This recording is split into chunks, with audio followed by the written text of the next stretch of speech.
Assalamualaikum warahmatullahi wabarakatuh. Alhamdulillahi rabbil alamin. Wassalatu wassalamu ala rasulillah wa ala alihi wa sahbihi ajmain. Yang saya hormati Jenderal Tamsil Malik. Ini sama-sama Tamsil. Insya Allah sebentar lagi Jenderal Saugi, Kapten Timnas kita, akan ikut bergabung bersama-sama dengan kita.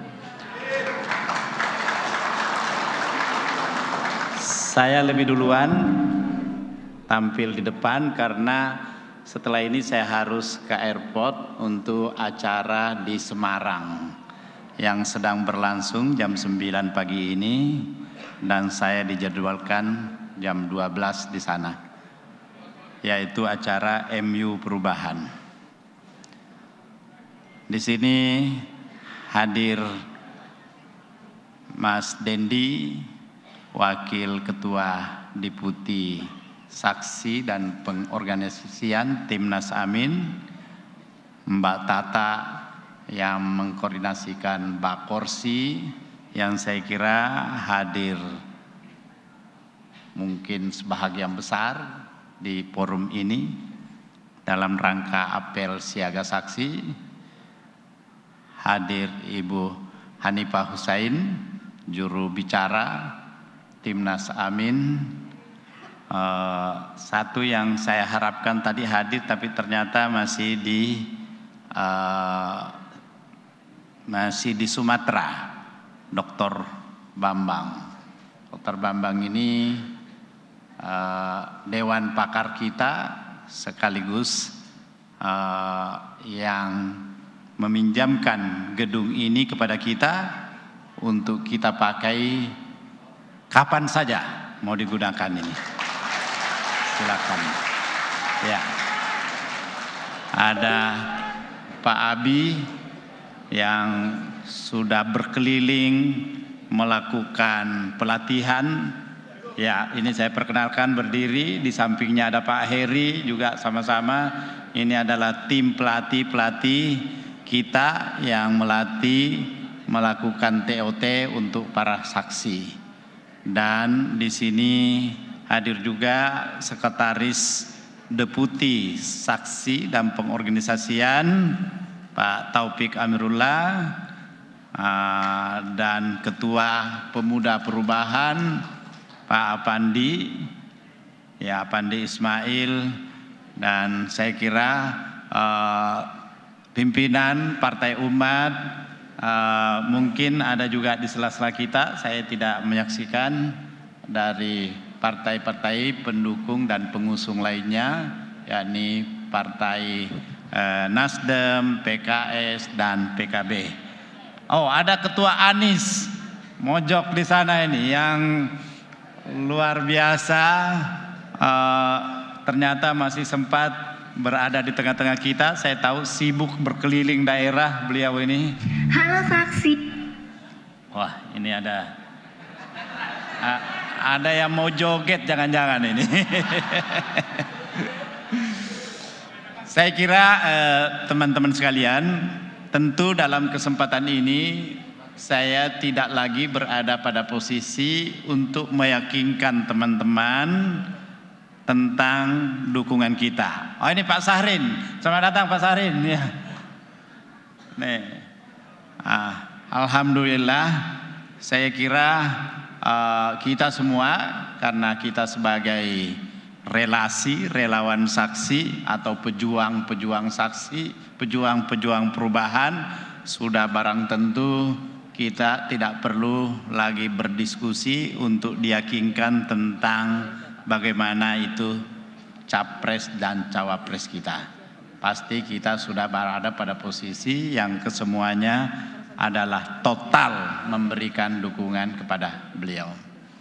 Yang kita perlukan sekarang ini bagaimana mengisi waktu kita ini 30 hari ke depan untuk mengoptimalkan apa yang paling penting untuk kita lakukan, untuk kita konsolidasikan menuju pemilu 14 Februari 2024 yang akan datang.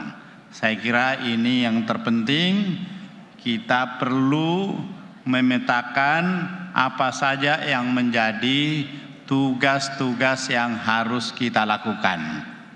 Tentu yang pertama adalah bagaimana memantapkan posisi kita sekarang ini dalam survei. Positioning kita itu pemilih-pemilih Anies memiliki kemantapan dalam menentukan pilihannya, sehingga hampir seluruh pemilih Anies Muhaimin ini susah untuk digoyahkan. Berbeda dengan paslon lain, ada paslon yang tingkat kemantapan pilihannya masih rentan dengan perubahan. Ada paslon yang masih 60% memungkinkan untuk hijrah ke paslon lain. Ini yang kita perlu dalam kaitan untuk melakukan sosialisasi agar mereka yang masih mungkin berubah itu kita jadikan target untuk kita ajak bersama-sama supaya Amin bisa menjadi satu putaran. Yang kedua, masih ada yang belum menetapkan pilihannya, masih merahasiakan atau masih ragu, ada sejumlah 16%. Dari 16% itu, kalau dibulatkan menjadi 100%, maka ada 74% yang akan menentukan pilihannya pada hari-hari dekat pada waktu pemilu. 74% ini disinyalir lebih dari 50% akan berlabuh di Amin. Kalau perlu, mari kita berjuang sama-sama. Bukan hanya 50-an%, tapi kita ajak yang 74% itu supaya sepenuhnya bersama-sama dengan Amin. Ini menjadi tugas kita semua.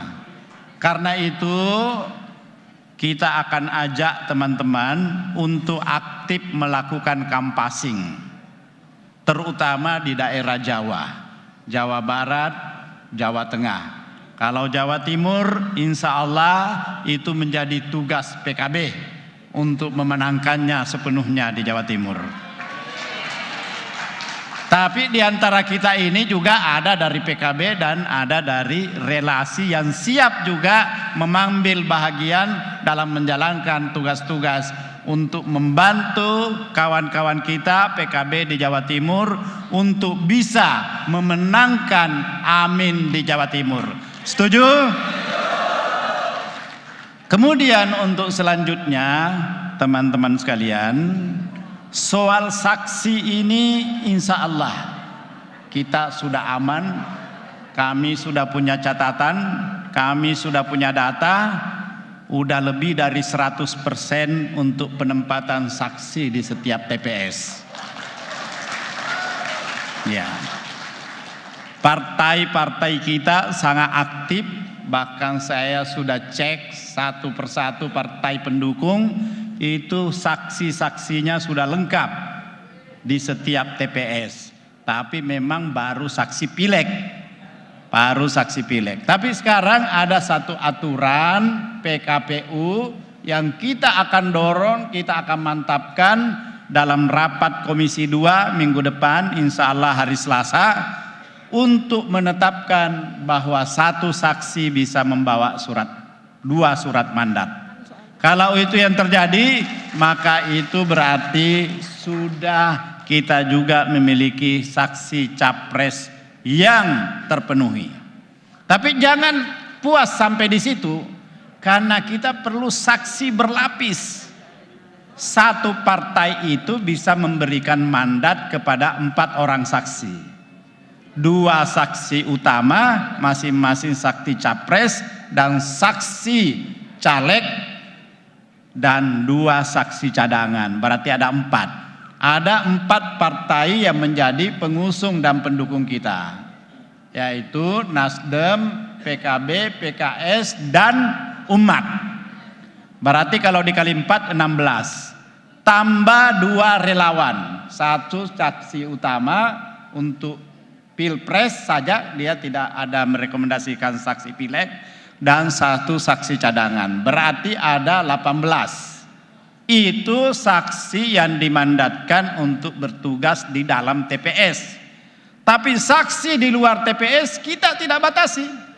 Silahkan, mau berapa banyak silahkan. Kalau Bakorsi bisa menempatkan 10 saksinya per TPS, silahkan. Anies bisa menempatkan 10 saksinya per TPS, silahkan.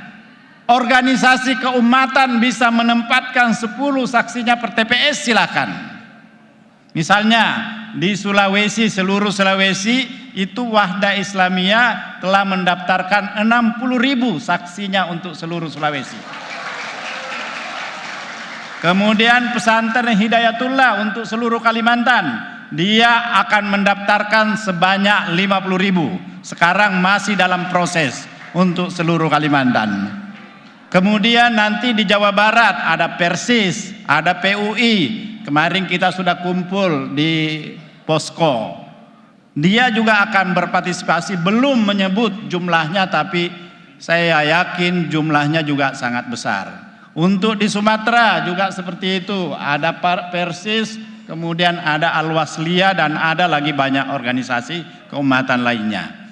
Tentu saja NU tidak mungkin diam. Pasti lebih banyak lagi dari NU dan dari Muhammadiyah. Karena itu, kawan-kawan sekalian, kita ajak para pemilih untuk tidak sekedar menjadi pemilih pasif, tapi menjadi pemilih aktif.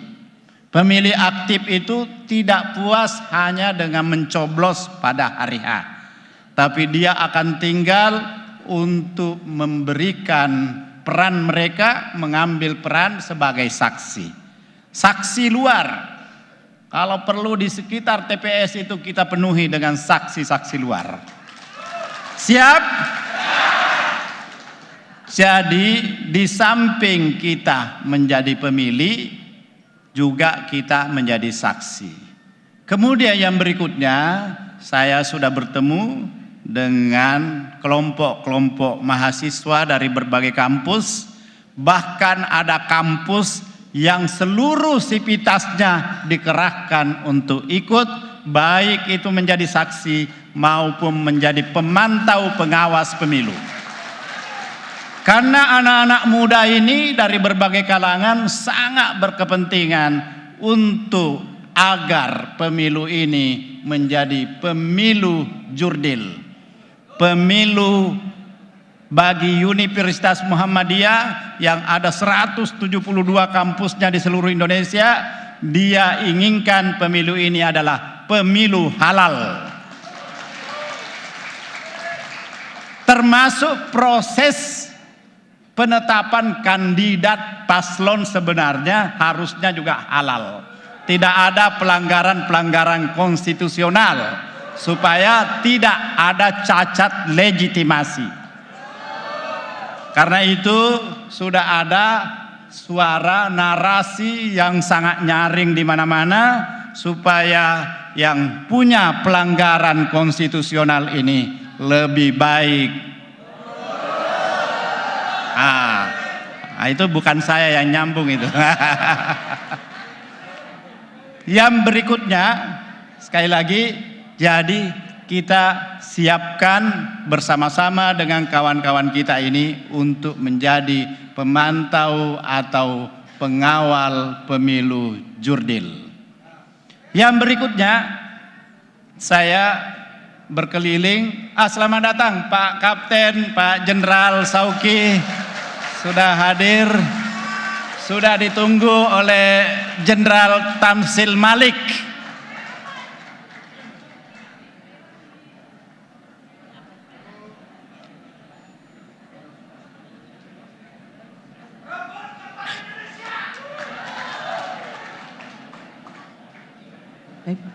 Ya.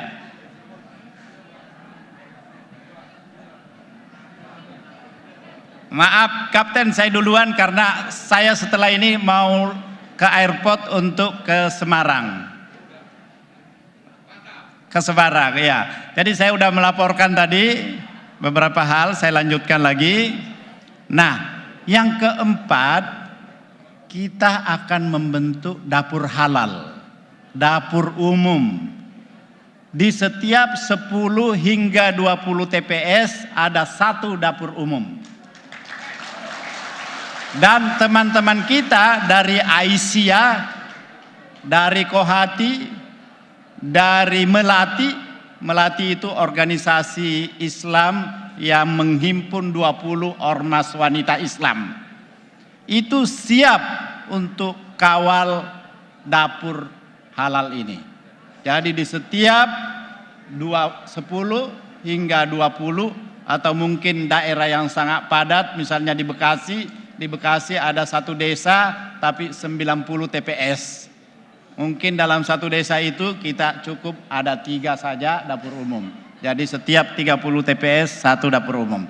Diperkirakan di seluruh Indonesia kita akan memiliki 50.000 dapur umum. Kenapa dapur umum ini kita perlukan? Supaya saksi-saksi kita ini tidak ada kekhawatiran pada waktu makan siang akan kelaparan karena tidak ada suplai makanan. Itu dijamin ada dan dijamin makanannya halal serta tidak beracun. Kalau pemilu yang lalu ada petugas KPPS yang meninggal, kita tidak tahu penyebabnya karena tidak sempat diotopsi. Meskipun diklaim bahwa itu karena kelelahan. Apa betul kelelahan? Tapi kenapa tidak boleh diotopsi? Jangan-jangan kelaparan atau jangan-jangan keracunan. Ini.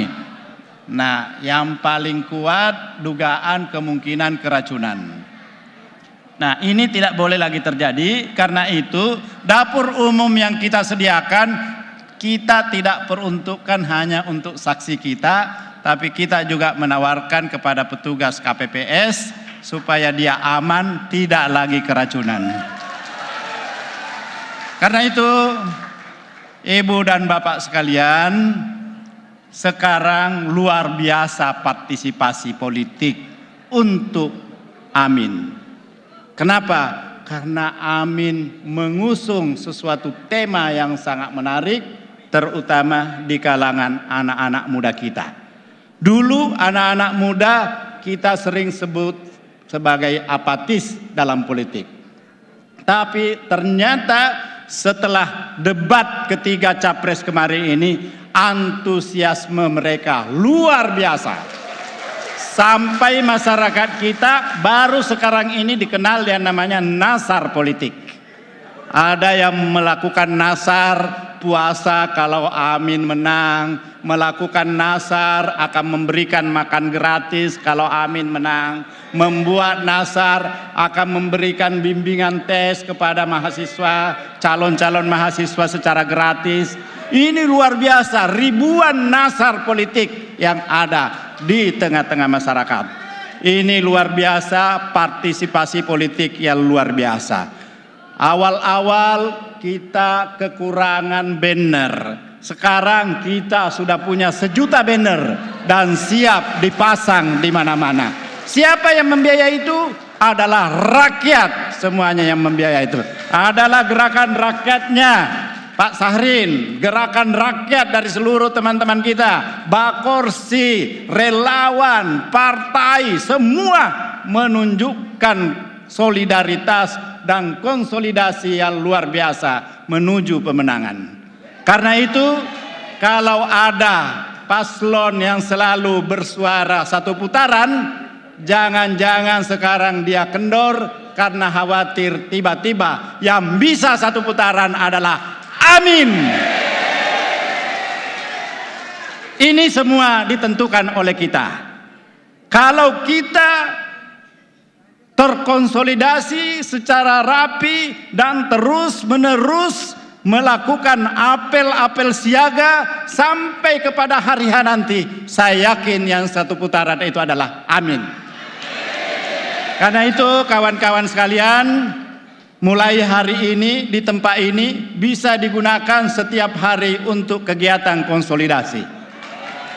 Ini pemiliknya adalah anggota Dewan Pakar Timnas Amin dan sudah mewakafkan gedung ini untuk kita gunakan kegiatan-kegiatan kita. Saya berharap pada saatnya nanti di awal Februari, mulai dari Banten tanggal 2 Februari akan kumpul jutaan massa di sana untuk memberikan dukungan kepada Amin.